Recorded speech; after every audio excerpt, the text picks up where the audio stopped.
नमस्कार दोस्तों। आज एक बहुत ही महत्वपूर्ण टॉपिक हिंदी का लेके आए हैं।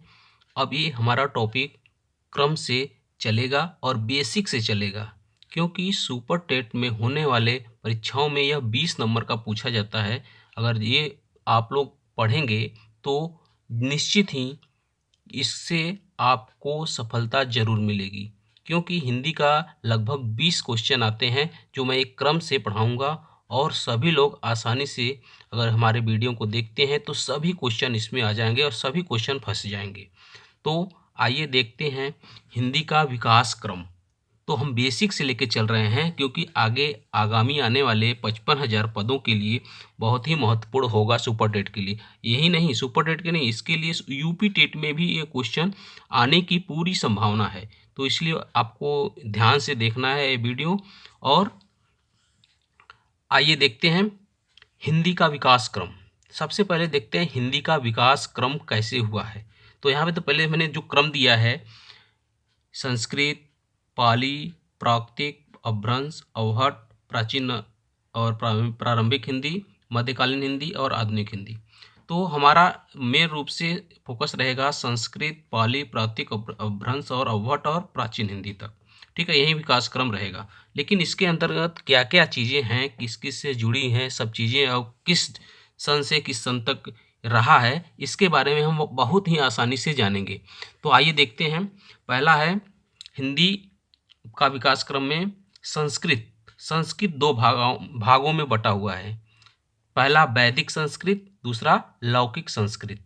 वैदिक संस्कृत में क्या है कि यह 1500 ईस्वी पूर्व से लेकर के 1000 ईस्वी पूर्व, यानी वैदिक संस्कृत 1500 ईस्वी से 1000 ईस्वी पूर्व के बीच में माना जाता है। और यह पाणिनि द्वारा इसमें छंदों के बारे में बताया गया है, यानी व्याख्या की गई है। और दूसरा है लौकिक संस्कृत। यह लौकिक संस्कृत जो है, यह संस्कृत भाषा के बारे में पाणिनि के ही द्वारा उसके व्याकरण से संबंधित चीज़ों को बताया गया है, सन 1100 ईस्वी पूर्व से 500 ईस्वी पूर्व तक। ठीक है, तो इस प्रकार से हमने संस्कृत का विकास क्रम, यानी हमारा जो संस्कृत ही है जो हिंदी की आदि जननी मानी जाती है, यानी कि हिंदी का विकास संस्कृत से ही माना जाता है। इसलिए हम सबसे पहले संस्कृत को जानेंगे कि संस्कृत दो भागों में बटा है, वैदिक संस्कृत, दूसरा लौकिक संस्कृत। इसका काल है वैदिक संस्कृत का 1500 ईस्वी पूर्व से 1000 ईस्वी पूर्व, और लौकिक संस्कृत का 1000 ईस्वी पूर्व से 500 ईस्वी पूर्व।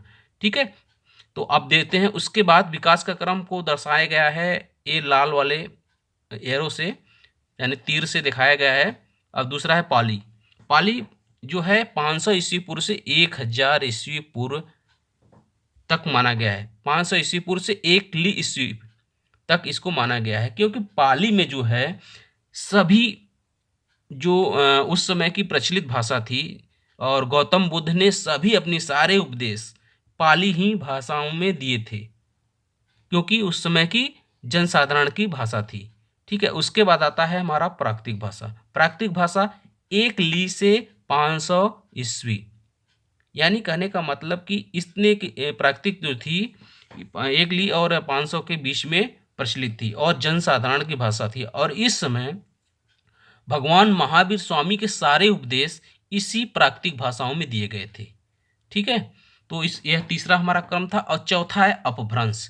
यह 500 ईस्वी से 1000 ईस्वी के बीच में अपभ्रंश को माना जाता है, यानी कि हमारा प्राकृतिक के भाष अपभ्रंश, यानी यह हम क्रम यह बता रहे हैं कि संस्कृत के बाद अगर हिंदी में हमारा जैसे जैसे परिवर्तन हुआ तो किस किस चरणों से किस किस अवस्थाओं से होकर गुजरा है हमारी हिंदी हिंदी को का विकास होने में। तो संस्कृत से पाली, पाली से प्राकृतिक, प्राकृतिक से अपभ्रंश।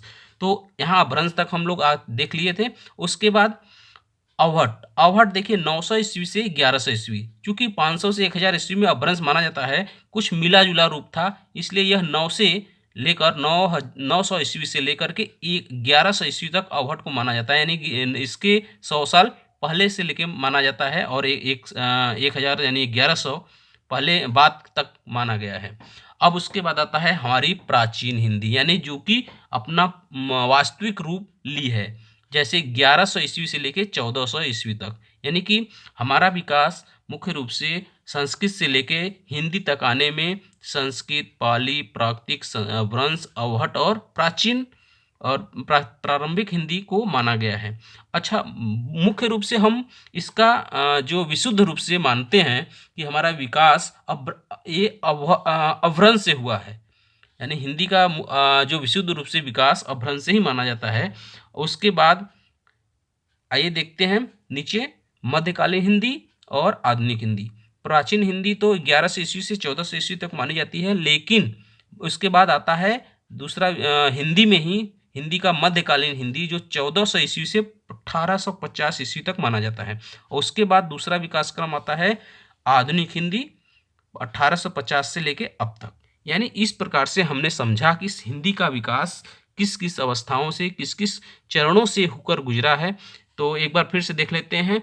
हमारा सबसे पहले संस्कृत जो कि आदि जननी मानी जाती है, इसका विकास, हिंदी का जो विकास है संस्कृत से ही हुआ है। इसमें दो अवस्थाएं थी, वैदिक संस्कृत और लौकिक संस्कृत। वैदिक संस्कृत में जो है इसमें जो कि छंद पाणिनि जी ने छंदों के द्वारा इसको बताया गया था, और लौकिक संस्कृत में व्याकरण के बारे में 1000 से लेकर 500 ईस्वी के पूर्व में बताया गया है। उसके बाद हमारा दूसरा क्रम पाली आता है जो कि 500 ईस्वी से एक ईस्वी के पूर्व बताया गया है, जो कि सारे भगवान बुद्ध ने सारे उपदेश पाली में दिए हैं। और तीसरा क्रम आता है 1 से 500 ईस्वी पूर्व, जो कि महावीर स्वामी ने सारे उपदेश उस समय के प्राकृतिक में दिए हैं। तो अच्छा, ये जानिए कि पाली और प्राकृतिक में भगवान बुद्ध और प्राकृतिक में महावीर स्वामी ने इसलिए दिए थे कि उस समय जनसाधारण की भाषा थी, लोगों को ज़्यादा से ज़्यादा ये समझ में आती है दोनों भाषा, इसलिए सारे उपदेश अपने लोकल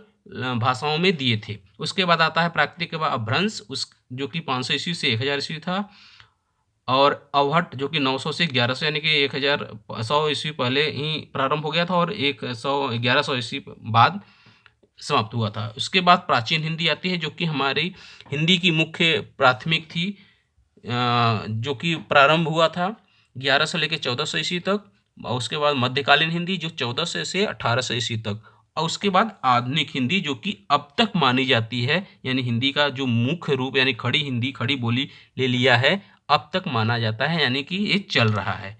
तो इस प्रकार से अगर हमारा वीडियो समझ में आया हो अच्छी तरह से तो आप लोग लाइक कीजिए, ताकि आगे आने वाले वीडियो को अच्छा आप लोगों को वीडियो मिल सके और समझ में आसानी से आ सके, और आगे होने वाले सुपर टेट के लिए बहुत ही महत्वपूर्ण होगा। मैं आगे इसी तरह से एक एक क्रम टॉपिक से बहुत ही महत्वपूर्ण जो हमारे सुपर टेट के लिए रहेगा हम देते रहेंगे, क्योंकि हम बेसिक से लेके चल रहे हैं। जो भी ना समझ में आए कुछ भी हमें कमेंट कीजिएगा, हम आगे का चीज़ें बताते रहेंगे। ओके, धन्यवाद।